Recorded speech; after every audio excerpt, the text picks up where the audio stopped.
And now, we will have a touching speech from the sister of the groom, Simon. Her name is Sarah. You know, Sarah actually dropped out of college and was raised in a single-parent household. This speech is coming from her with a heart-wrenching life story. And guess what? She will be delivering the speech in Spanish, so that all our foreign guests can understand. Huh? Spanish? Did she just say Spanish? I was indeed asked to give a speech as a part of the wedding ceremony for my brother. But I was never told to do it in Spanish. As I stood there, bewildered, my brother's bride-to-be, Emily, smirked and taunted me. Oh? Didn't you know? It's okay. Sarah went to learn Spanish. I really want to see the capabilities of a college dropout. You can do it, right? Fine. So, this was their plan, to embarrass me in front of everyone. Why would anyone think of doing such a thing on this beautiful day? She's truly spiteful.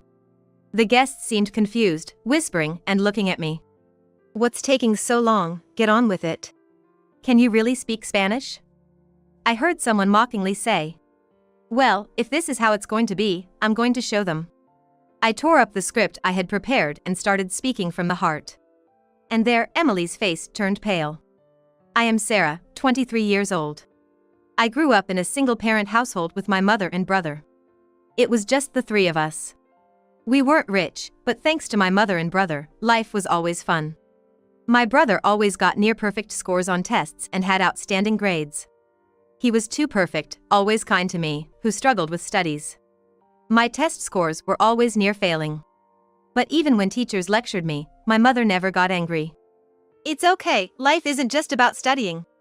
Sarah, you're a kind and lively girl. That's more than enough. Thanks to the gentle love of my mother and brother. I never felt inferior for my lack of academic skills. Time passed, and my brother got accepted into a prestigious national university as a scholarship student. And I managed to barely enroll into an average college nearby.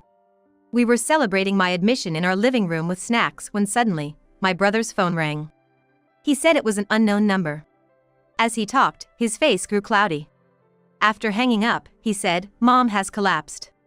We rushed to the hospital, and in the designated room, our mother lay in bed, tubes attached, talking to a doctor. Seeing us out of breath, she smiled and gestured us over. Mom, are you okay?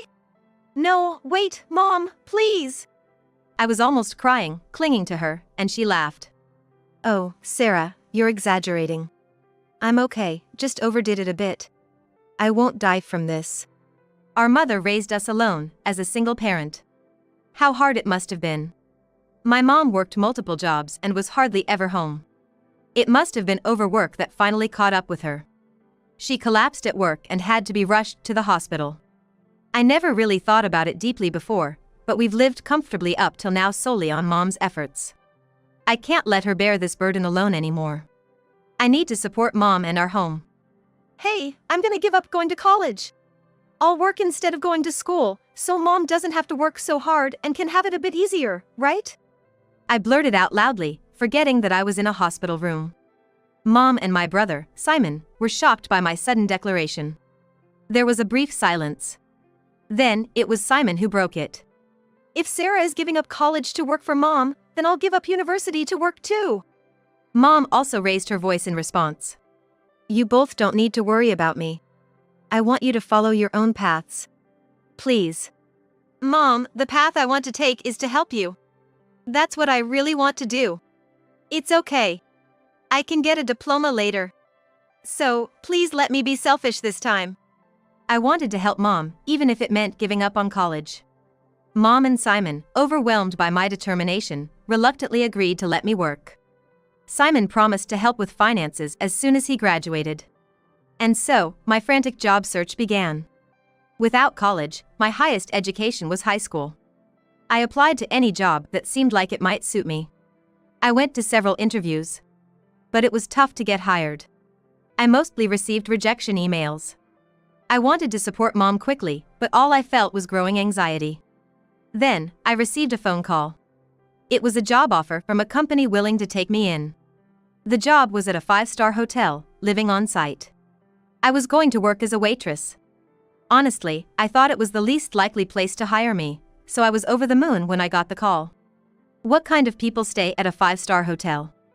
Does living on site mean I get to eat delicious food? I was excited about this unknown world. But, once I started working, it was one hardship after another.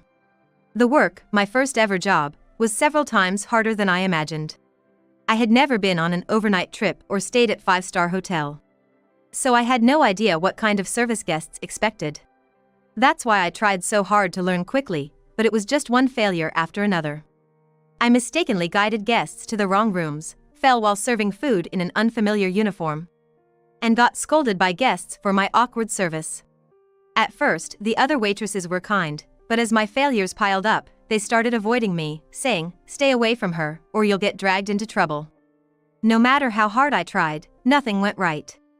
I was given the cold shoulder by my coworkers. I thought about quitting many times. But it was in those moments that I thought of Mom. I couldn't let her suffer anymore. I had decided to work hard, no matter what. I kept pushing myself, no matter how many times I failed. And instead of just working hard, I tried to be smart about it. I secretly watched other waitresses and took notes on what I thought they did well. Then, after work, I'd practice serving imaginary guests, going over my notes. I practiced serving in a formal uniform too. I was muttering to myself during these practices, so at first, people thought I was losing it. But my efforts paid off. Gradually, I made fewer mistakes and started receiving compliments from guests. Seeing my efforts, the waitresses who had been avoiding me began to acknowledge my hard work and treated me kindly again. Even when faced with difficulties, the support of my colleagues helped me overcome them. One day off, my brother Simon invited Mom and me to a fancy restaurant, saying he had some news to share. Mom and I were nervous, wondering if it was something big or maybe even a marriage announcement. To our surprise, Simon announced he had secured a job at a top international company. Mom and I, forgetting the genteel atmosphere of the restaurant, loudly congratulated him. Simon really is amazing. Sarah, sorry for all the hardship I've caused. As promised, I'll start supporting the family too. And it's time I repay Mom for everything she's done for us. Really, you too. I keep saying I'm fine, but thank you. Mom's eyes seemed a bit teary as she smiled. Seeing her expression, I felt even more determined to work hard for her sake. With both me and Simon working, Mom could finally have an easier life. We started spending more family time together, and our days were happier than ever. Then one day, more joyous news arrived. Simon was getting married. His fiancée, Emily, was someone he met through work. She must be quite exceptional. I was finally getting the sister I had always dreamed of. I felt a mix of happiness and nervousness. The day of the family meeting arrived. And the venue was the hotel where I work. This hotel, where I work, is frequented secretly by celebrities, Nobel laureates, and genius surgeons. It's a well-known place among those in the know, a luxurious inn where guests can relax both physically and mentally. It made sense for my accomplished brother and his fiancée to choose it. I thought I wouldn't be nervous because it was my workplace. Sarah, aren't you a bit too tense? Yeah, it's not you who's getting married. Before I knew it, I was sitting stiffly, fists clenched, sweating. Startled, I laughed, oh no. As we waited for the other family, a young woman's voice said, "Hello," from behind. Turning around, I saw a tall, slender, and beautiful woman with a stylish light brown bob haircut, her long neck accentuating her grace. She looked like she stepped out of a storybook, and I was awestruck, staring open-mouthed at her. Are you nervous, little sister Sarah? Don't worry. I'm looking forward to today. This beautiful woman was none other than Emily, Simon's fiancée, and soon-to-be my sister-in-law. Emily worked at a company that did business with Simon's, and they met as representatives. She even went to Stanford University. I was so captivated by Emily's beauty that I couldn't help but stare. Every time she noticed, she smiled back at me. We hadn't talked much, but her kind smile made me think she must be a wonderful person. Sarah? Are you listening? Startled by Simon's sudden question, I blurted out. Sarah seems to be quite nervous. Oh, sorry.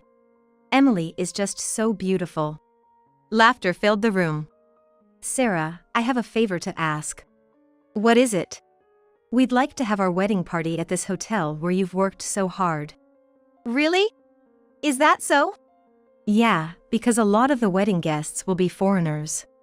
This place has a beautiful garden and really captures the beauty of nature, right?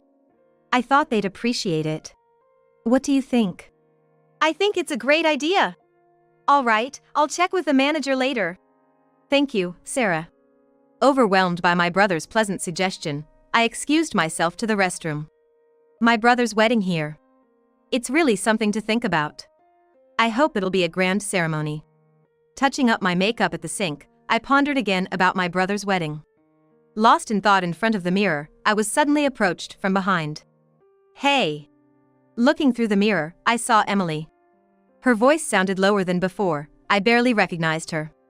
I turned around in surprise, and there she was, looking at me with a puzzled expression. Hey, what's with you?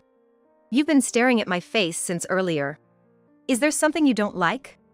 I had been staring because she was so beautiful, but it was certainly rude. Just as I was about to apologize, Emily continued without giving me a chance. You're really silly, it's laughable. Taken aback by Emily's unexpected words, I could only respond with a dumbfounded huh? Is this really Emily? Or are you and Simon really siblings? There's too much of a difference. Simon has been on a top-tier path since he was young, but what about you? A college dropout working as a waitress.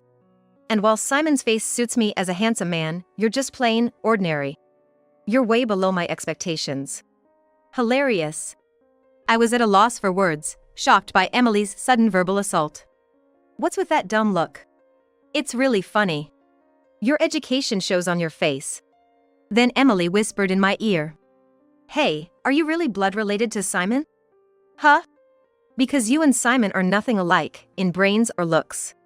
It's definitely strange. Oh, I get it. You must be your mom's child from a previous relationship. Single mother, right? With such a shabby mom, no wonder Simon's dad left. That's why you don't resemble Simon. Emily looked at me with a smirk, as if mocking me. Even insulted my mom. So what if we're from a single mother household? Even if she ridiculed me, I couldn't stand her mocking my mom who raised us. Say whatever you want about me. But please, stop saying such awful things about my mom. I can't accept this, even if you are my brother's fiancé. I raised my voice, letting my anger show.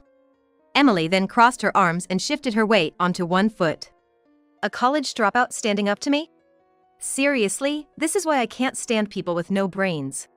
Someone like you becoming my sister-in-law is a blemish on my life. Please, can you pretend to be a stranger at the wedding? Actually, from now on. A dropout like you in the same family as me is unimaginable. After saying that, Emily left with the sound of her heels clacking. What the heck? Why do I have to put up with this? Was my brother's choice really someone like her? Returning to the room with a heavy heart, I found Emily, who had returned earlier, beckoning to me as if she had been waiting. Sarah. Finally, you're back. I've been waiting. I have something important to talk about. Come quickly. Emily called out to me, back in her nice person mode. As if she weren't an actress. Shocked by her drastic change, I reluctantly returned to my seat. As soon as I sat down, Emily immediately began. You know what? She looked around slowly at everyone, dragging out the moment. When our eyes met, she seemed to smirk. I was thinking of asking my cute soon-to-be sister Sarah to give a special speech at the wedding. What? I didn't know about this. I felt like time stopped for a moment in surprise. But it seemed I wasn't the only one surprised, eh? Sarah? It appeared to be unexpected for Simon too. Sorry, Simon. Actually, I just talked to Sarah in the restroom, and she said she wanted to do something for you, so I thought maybe she could give a speech. Emily said, spinning a tale of events that never happened. I realized I was staring at her, dumbfounded. Coming back to my senses, I saw Emily smirking and Simon smiling at me. It'd be great if Sarah could give a speech, but are you sure? Yeah, I'm fine with it. I want to do it for my brother.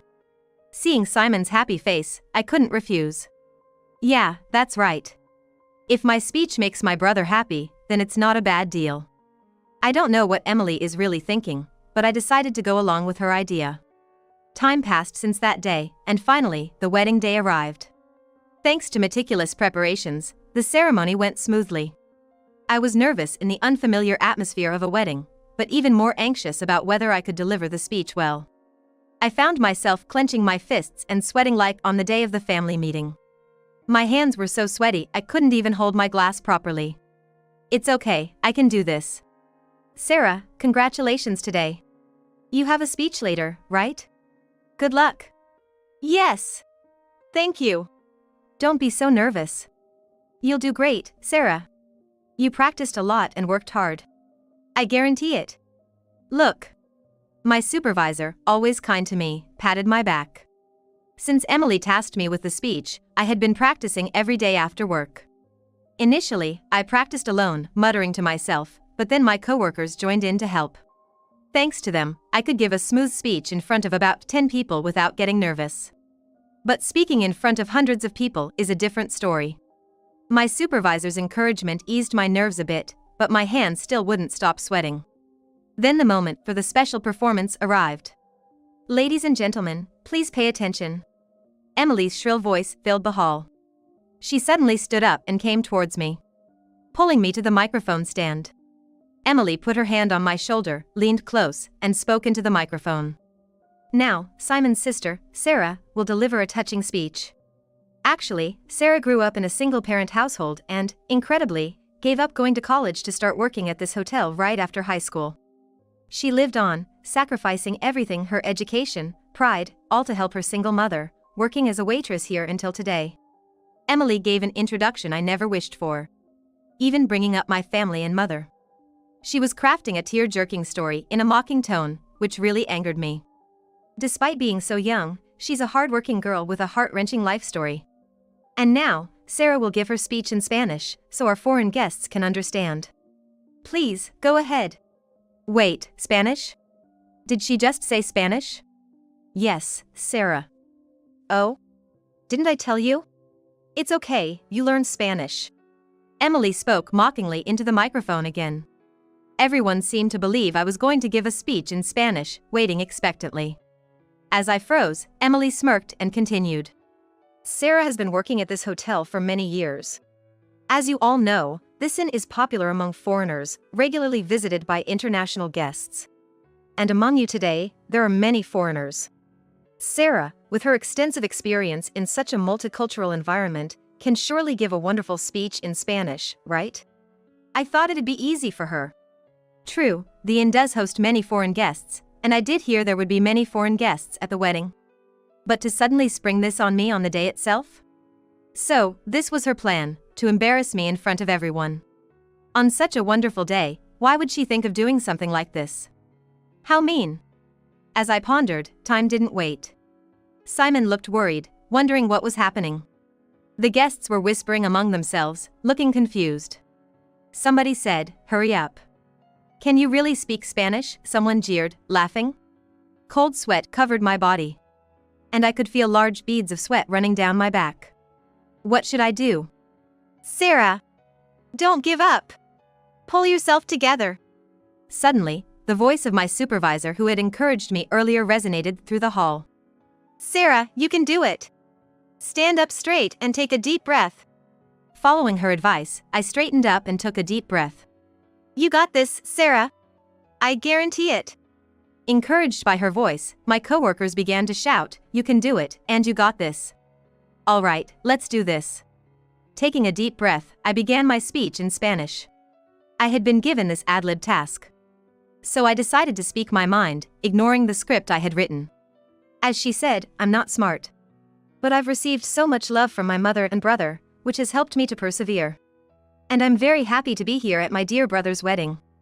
I was thrilled to hear my respected brother was getting married, and I looked forward to meeting the wonderful woman he chose. However, my expectations were quickly shattered on the day of our family meeting. The hall buzzed at my words shattered. Ignoring the murmurs, I openly shared how Emily had insulted me and my mother in the restroom on the day of the family meeting. The buzzing in the hall grew louder. Nevertheless, she is the woman my brother chose. I sincerely wish for my brother's happiness.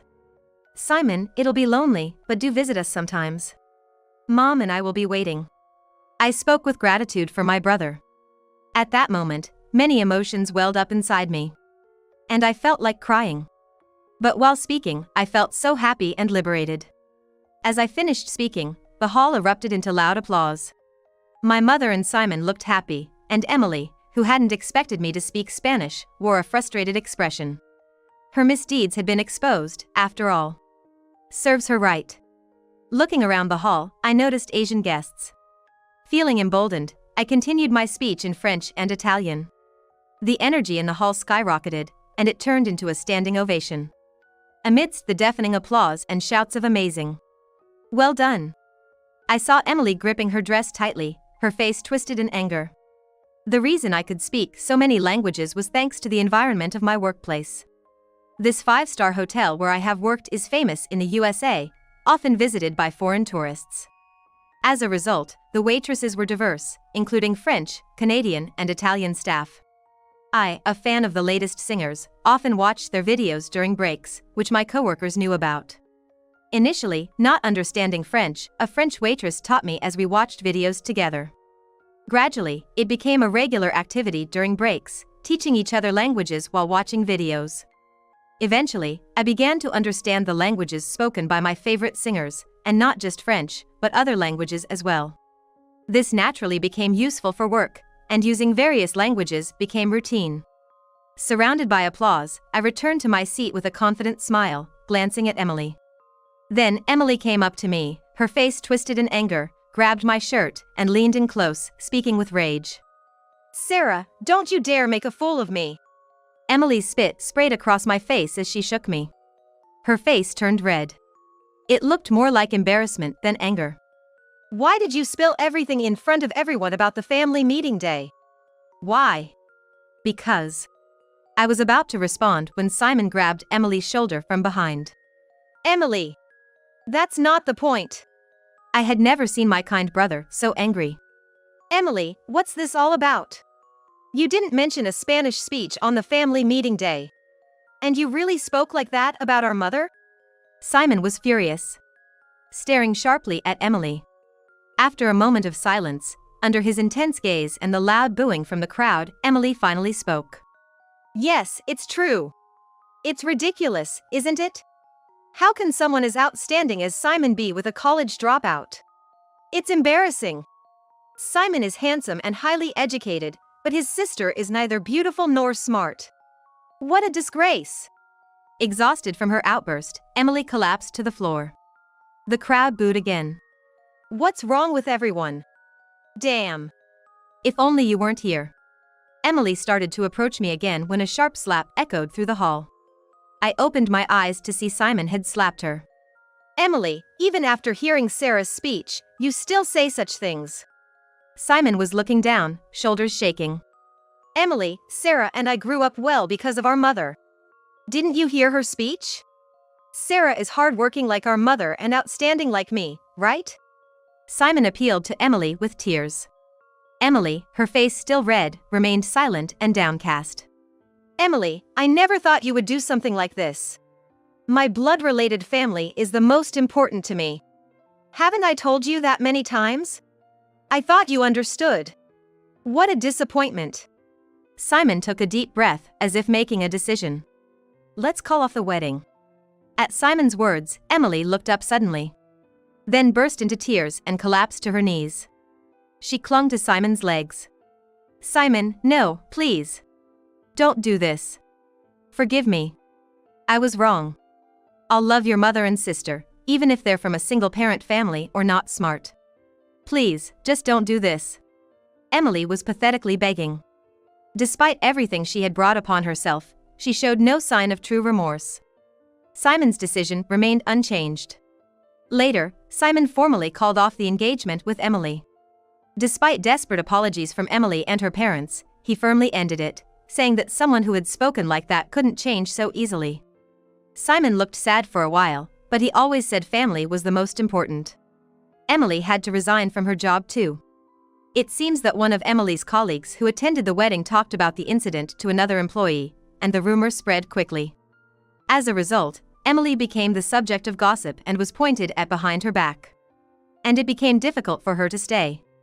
About a week later, Simon called with some great news. Emily's former company wanted to work with me after hearing my multilingual speech at the wedding. Her boss had been impressed and offered me a position. After consulting with my coworkers at the hotel, who encouraged me to go for it, I thanked the hotel for everything and joined Emily's former company. Being multilingual, I was valued more than Emily, who only spoke English, and I embarked on a different and exciting life. I had dropped out of college to support my family. And people like Emily often judged and mocked me for it. But I believe there are things more important than education. Like gaining experience. Experiencing life firsthand broadens your world and enriches your life. I plan to keep learning through experiences, not just from books.